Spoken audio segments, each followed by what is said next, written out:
Assalamualaikum warahmatullahi wabarakatuh. Perkenalkan, nama saya Septia Kamala, NPM 216910254, kelas 1D. Saya akan menjelaskan tentang penggunaan media visual untuk anak sekolah dasar. Pengertian media visual. Media visual merupakan semua alat peraga yang dipergunakan dalam proses belajar yang bisa dinikmati lewat panca indera mata. Media visual dapat memperlancar pemahaman dan memperkuat ingatan. Guru harus memiliki pengetahuan yang cukup tentang media pengajaran meliputi 1. Media sebagai alat komunikasi guna mengefektifkan proses belajar mengajar.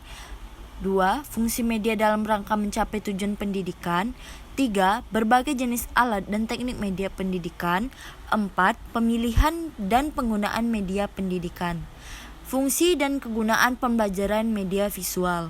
Yang pertama, fungsi atensi, yaitu menarik dan mengarahkan perhatian siswa untuk berkonsentrasi kepada isi pelajaran yang berkaitan dengan makna visual. Yang kedua, fungsi afektif. Media visual dapat terlihat dari tingkat kenikmatan siswa ketika belajar membaca teks yang bergambar. Yang ketiga, fungsi kognitif, dapat memperlancar pencapaian tujuan untuk memahami dan mengingat informasi atau pesan yang terkandung dalam gambar. Yang keempat, fungsi kompensatoris, yaitu media visual yang memberikan konteks untuk memahami teks, membantu siswa yang lemah dalam membaca untuk mengorganisasikan informasi dalam teks dan mengingatnya kembali. Bentuk media visual berupa gambar representatif, yaitu media yang menunjukkan bagaimana tampaknya suatu benda. Yang kedua, diagram, media yang menunjukkan hubungan ruang antar unsur-unsur dalam isi materi. Yang ketiga, peta, media yang menunjukkan hubungan-hubungan ruang antara unsur dalam isi materi.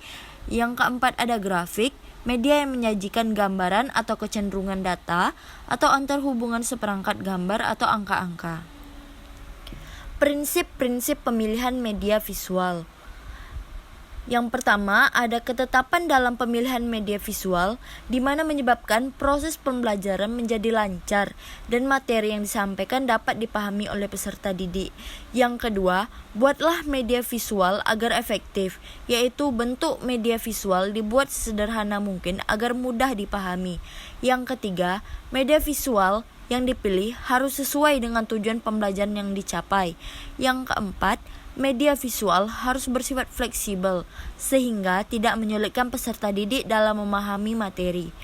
Yang kelima, gunakan gambar untuk membedakan dua konsep yang berbeda. Yang keenam, keterangan gambar harus dicantumkan secara garis besar dan penggunaan warna harus realistik. Kelebihan dan kekurangan media visual. Kelebihan media visual yaitu dapat dibaca berkali-kali dengan menyimpannya. Yang kedua, analisa lebih tajam, dapat membuat orang benar-benar mengerti isi berita dengan analisa yang lebih mendalam dan dapat membuat orang berpikir lebih spesifik tentang isi tulisan. Kekurangan media visual, yang pertama itu lambat dan kurang praktis. Kedua, tidak adanya audio. Media visual hanya berbentuk tulisan, tentu tidak dapat didengar sehingga materinya kurang mendetail. Yang ketiga, visual yang terbatas. Media ini hanya dapat memberikan visual berupa gambar yang mewakili isi berita. Sekian penjelasan dari saya. Apabila terdapat kesalahan dan kekurangan dalam penyampaian, saya mohon maaf. Assalamualaikum warahmatullahi wabarakatuh.